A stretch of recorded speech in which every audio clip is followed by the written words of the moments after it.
ইরানের ভয়াবহ হামলায় গাজার মতোই বিধ্বস্ত ইসরায়েল, বহু হতাহত, গোটা উপসাগরীয় অঞ্চলে জ্বালানি জ্বালিয়ে দেওয়ার হুমকি তেহরানের। লন্ডনে হামলা করতে পারবে এমন দূরপাল্লার মিসাইল রয়েছে ইরানের কাছে, দাবি ইসরায়েলের। তেহরান কি এবার ইউরোপে আঘাত হানবে? ইরানি কূটনীতিককে বহিষ্কার করেছে সৌদি আরব। রিয়াদ কি যুক্তরাষ্ট্র ইসরায়েলের সঙ্গে মিলে তেহরানের বিরুদ্ধে লড়াই করবে? আসসালামু আলাইকুম, দেখছিলেন বাংলাভিশন ওয়ার্ল্ড নিউজ হেডলাইন। এবারে বিস্তারিত। ইরানের ভয়ঙ্কর আঘাতে এই প্রথম ব্যাপক বিধ্বস্ত ইসরায়েল। দেশটির ডিমোনা ও আরাদ শহরের ইতিহাসে সবচেয়ে বড় মিসাইল হামলা চালিয়েছে ইরান। মাটির সাথে মিশিয়ে দিয়েছে শহর দুটির অসংখ্য ভবন। দেখে মনে হতে পারে এ যেন গাজায় হামলার উপযুক্ত প্রতিশোধ। তেহরানের ওই হামলায় ইসরায়েলে 2 শতাধিক হতাহত হয়েছে।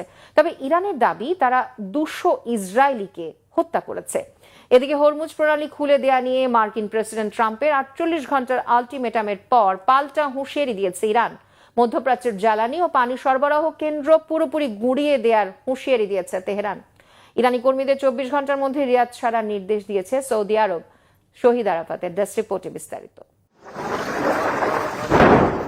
এটি ফিলিস্তিনের গাজা ভূখণ্ড নয়, এটি ইরানের ভয়াবহ হামলায় ব্যাপক বিধ্বস্ত ইসরায়েলের শহরগুলোর ছবি। এবার গাজায় গণহত্যাকারী ইসরায়েলও দেখল স্মরণকালের ইতিহাসের সবচেয়ে ভয়াবহ রক্তাক্ত হামলা। রবিবার ভোরে ইসরায়েলের রাজধানী তেল আবিব, ডিমোনা ও আরাদ সহ আশেপাশের শহরগুলো লক্ষ্য করে ব্যাপক ও শক্তিশালী মিসাইল হামলা চালায় ইরান। এতে প্রায় মাটির সাথে মিশে যায় বেশিরভাগ বাড়িঘর। ইসরায়েলের হামলায় গাজা ভূখণ্ডে যে ধ্বংসস্তূপ দেখছে বিশ্ববাসী, এবার দেশটির ডিমোনাতে ইরানের হামলার পর সেই ভয়াল ধ্বংসস্তূপ দেখছে তারা। শহরটিতে ইসরায়েলের সবচেয়ে বড় পরমাণু কেন্দ্রের অবস্থান লক্ষ্য করে হামলা হলেও অল্পের জন্য সেটি রক্ষা পায়। আরাদ ও তেল আবিবেও ধসে পড়েছে অসংখ্য ভবনের দেয়াল, কোথাও কোথাও ধরে যায় ব্যাপক আগুন। এসব হামলায় ইসরায়েল জুড়ে 2 শতাধিক ইসরায়েলি হতাহত হওয়ার দাবি করেছে নেতানিয়াহু প্রশাসন। তবে ইরানের আইআরজিসির দাবি এসব হামলায় 2 শতাধিক ইসরায়েলি নিহত হয়েছে। এটিকে ইরানের নাতানজ পরমাণু স্থাপনায় ইসরায়েলি হামলার প্রতিশোধ হিসেবে দেখছে তারা। হামলার জন্য আরো অত্যাধুনিক মিসাইল প্রস্তুত করছে আইআরজিসি। তেহরানের হামলায় রীতিমতো আতঙ্ক আর উদ্বেগে ভুগছেন ইসরায়েলের প্রধানমন্ত্রী বেনিয়ামিন নেতানিয়াহু। নিজে আগ্রাসনকারী হয়েও বিশ্বের জন্য ইরানকে বড় হুমকি বলে সতর্ক করেন তিনি। ইরান যে পুরো বিশ্বকে বিপদে ফেলছে তার প্রমাণ যদি চান, তবে গত 48 ঘন্টা ভালোভাবে খেয়াল করুন। তাদের হামলায় ইসরায়েলের বেসামরিক এলাকা লক্ষ্যবস্তু হচ্ছে। এদিকে ইরানের বিদ্যুৎ কেন্দ্রে হামলা হলে গোটা মধ্যপ্রাচ্যের জ্বালানি ও পানি সরবরাহ কেন্দ্র পুরোপুরি গুঁড়িয়ে দেওয়ার হুঁশিয়ারি দিয়েছে তেহরান। রবিবার ইরানের পার্লামেন্ট স্পিকার মোহাম্মদ বাকের গালিবাফ এই হুঁশিয়ারি দেন। বলেন, পুরো অঞ্চলের গুরুত্বপূর্ণ অবকাঠামো, জ্বালানি ও তেল অবকাঠামোকে বৈধ লক্ষ্যবস্তু হিসেবে বিবেচনা করবে তেহরান এবং সেগুলোর অপূরণীয় ক্ষতি করা হবে। এসব ক্ষতির ফলে জ্বালানি তেলের দাম দীর্ঘ সময়ের জন্য বৃদ্ধি পাবে বলেও সতর্ক করেন তিনি।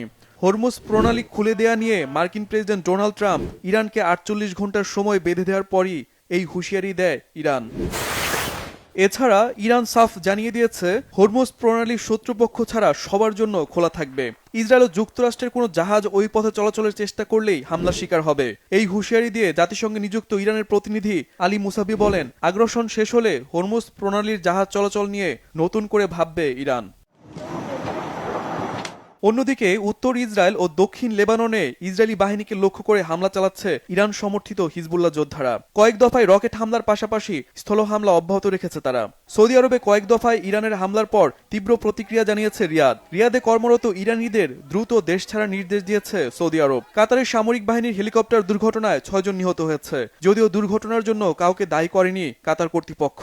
রবিবারও কয়েক দফায় ইরানি মিসাইল প্রতিহত করার দাবি তুলেছে Saudi Arab, Qatar, Kuwait, Bahrain সহ মধ্যপ্রাচ্যের যুদ্ধ কবলিত দেশগুলো। Shahid Arafat, Banglavision news desk. London কিংবা ইউরোপে আঘাত হানতে সক্ষম এমন দূরপাল্লার মিসাইল ইরানের কাছে রয়েছে বলে দাবি করেছে ইসরায়েল। ইরান থেকে প্রায় 3800 কিলোমিটার দূরের মার্কিন ব্রিটিশ ঘাঁটি দিওগা গার্সিয়ায় তেহরানের সাম্প্রতিক মিসাইল হামলার পরই এই দাবি করল ইসরায়েল। প্রায় 4000 কিলোমিটার দূরে ইরানের এই হামলা প্রমাণ করে ইউরোপের বড় শহরগুলো এখন সরাসরি তেহরানের হাতের নাগালে।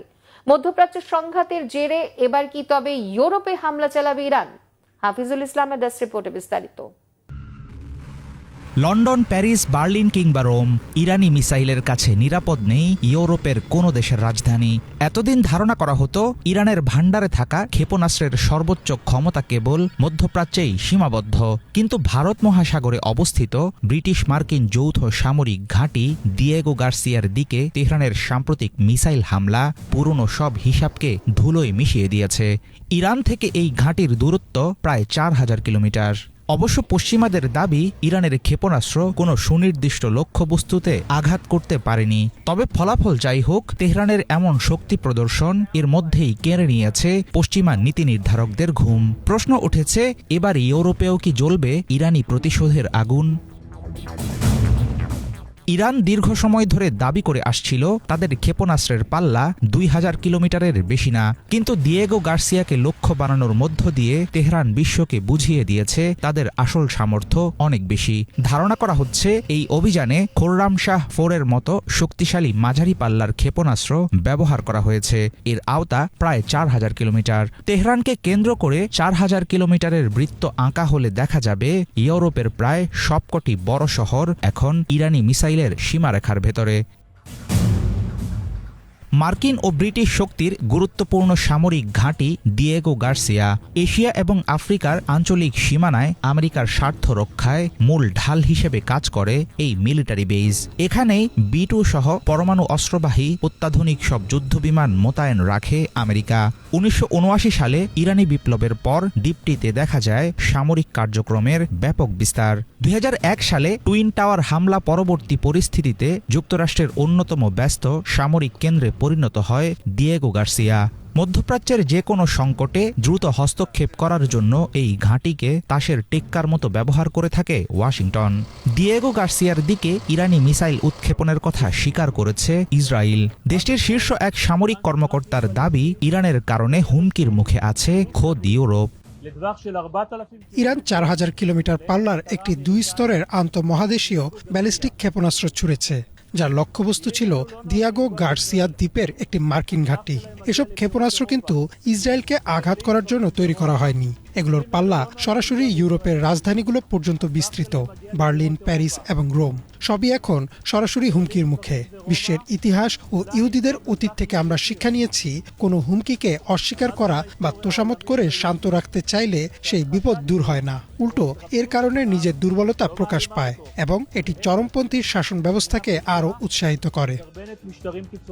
ভারত মহাসাগরের ঘাঁটি দিয়েগো গার্সিয়াকে একসময় ভাবা হতো দুর্ভেদ্য ও নিরাপদ। কিন্তু ইরানি ক্ষেপণাস্ত্রের সক্ষমতা বুঝিয়ে দিল ইউরোপের দরজায় হাজির হয়েছে বড় ধরনের বিপদ। ইরান যেন বিশ্ব নেতাদের বার্তা দিতে চাইছে, সংঘাতের আজ শুধু মধ্যপ্রাচ্যেই সীমাবদ্ধ থাকবে না। সামরিক বিশ্লেষকদের ধারণা, মহাকাশ গবেষণা কর্মসূচির আড়ালে ইরান হয়তো গোপনে তৈরি করছে এমন কোন প্রযুক্তি যার মাধ্যমে সুদূর যুক্তরাষ্ট্রের মাটিতেও সরাসরি আঘাত হানা সম্ভব হবে। তেহরানের ক্রমবর্ধমান ক্ষেপণাস্ত্র সক্ষমতা অচিরেই হয়তো হয়ে উঠবে পশ্চিমাদের চরম বিপর্যয়ের কারণ। হাফিজুল ইসলাম, বাংলা ভিশন। মধ্যপ্রাচ্যের কূটনীতিক সমীকরণে কি বড় পরিবর্তনের ইঙ্গিত দিচ্ছে সৌদি আরব? সম্প্রতি ইরানি কূটনীতিককে বহিষ্কার করেছে রিয়াদ, আর এই সিদ্ধান্ত ঘিরে নতুন করে উঠছে নানা প্রশ্ন। এটি কি শুধুই নিরাপত্তার পদক্ষেপ, নাকি যুক্তরাষ্ট্র ও ইসরায়েলের সঙ্গে কৌশলগত অবস্থান আরও ঘনিষ্ঠ করার ইঙ্গিত? ইরান সৌদি সম্পর্কের সাম্প্রতিক উত্তেজনা এবং আঞ্চলিক রাজনীতিতে এর প্রভাব, সবকিছু মিলিয়ে পরিস্থিতি কোন দিকে যাচ্ছে? বিস্তারিত থাকছে ইমরান মাহমুদের ডেস্ক রিপোর্টে।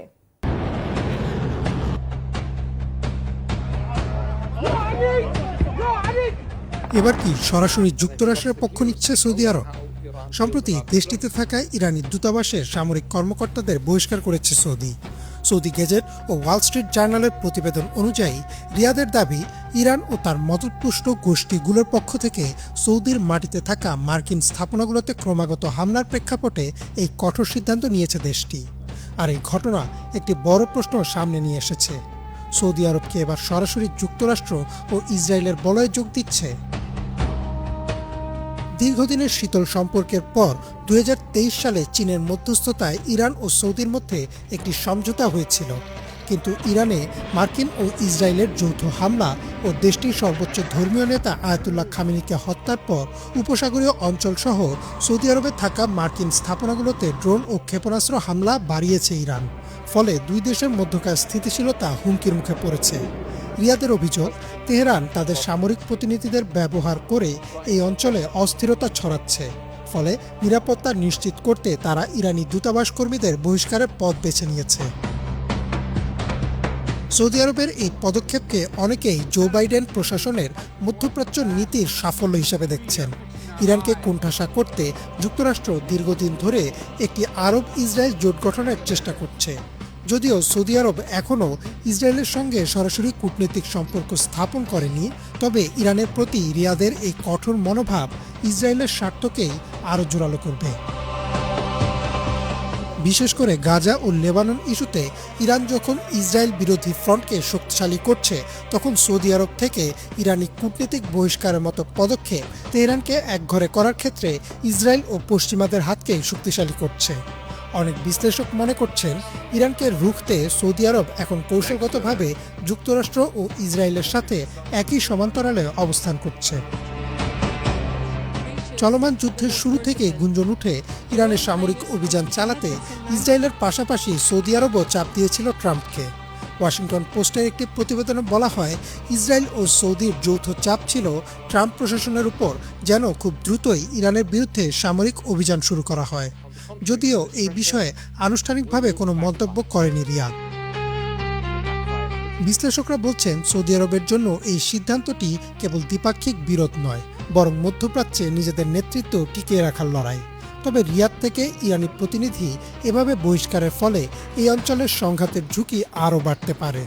সৌদি সরাসরি ইসরায়েলকে সমর্থন করার ঘোষণা না দিলেও ইরানের বিরুদ্ধে তাদের বর্তমান অবস্থান মূলত তেহরান বিরোধী পশ্চিমা শক্তিকেই সাহায্য করছে। ইমরান মাহমুদ, বাংলাভিশন।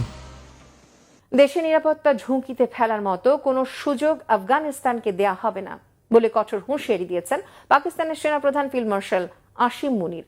এদিকে ঈদের কারণে স্থগিত থাকা আফগানিস্তানের জঙ্গি দমন অভিযান শিগগিরই শুরুর আভাস দিয়েছে ইসলামাবাদ। খাইবার পাখতুনখোয়া প্রদেশের কুররাম জেলা সফরে গিয়ে আফগানিস্তানের জঙ্গি গোষ্ঠী আর তালেবান সরকারের উদ্দেশ্যে পাকিস্তানের সেনাপ্রধান হুঁশিয়ারি দেন। ফিল্ড মার্শাল আসিম মুনির কঠোর ভাষায় জানিয়ে দেন, পাকিস্তানকে অস্থিতিশীল করার অপচেষ্টা সহ্য করা হবে না। ঈদ উল ফিতর উপলক্ষে সেনা সদস্যদের সাথে সাক্ষাতের আয়োজন থেকে এমন হুঁশিয়ারি এলো। পাকিস্তানের প্রতিরক্ষা মন্ত্রী খাজা আসিফ আর স্বরাষ্ট্রমন্ত্রী তালাল চৌধুরীও এই বিষয়ে ইসলামাবাদের কঠোর অবস্থানের স্পষ্ট বার্তা দিয়েছেন। খাজা আসিফ জানিয়েছেন, পাকিস্তানের সীমান্ত এলাকাকে জঙ্গি হামলার ঝুঁকি মুক্ত করতে আফগানিস্তান চলমান সন্ত্রাস বিরোধী অভিযান সম্পূর্ণ পরিণতিতে না পৌঁছানো পর্যন্ত চলবে। আর তালাল চৌধুরী বলেছেন, অভিযান স্থগিতের অর্থ সম্পূর্ণ বন্ধ করা নয়, পাকিস্তানের ভেতরে সীমান্তবর্তী এলাকায় ধারাবাহিক সন্ত্রাসী হামলায় ব্যাপক প্রাণহানির জেরে আফগানিস্তানের ভেতরে বিশেষ অভিযান গজব লিল হক শুরু হয় গত 26 ফেব্রুয়ারি। এতে এখন পর্যন্ত নিহত হয়েছে 7 শতাধিক মানুষ। সৌদি আরব, তুরস্ক আর কাতারের মধ্যস্থতায় ঈদের উপলক্ষে বৃহস্পতিবার থেকে 5 দিনের যুদ্ধবিরতি পালন করছে দুই প্রতিবেশী। এই ছিল আজকের মতো। ধন্যবাদ এতক্ষণ সাথে থাকার জন্য।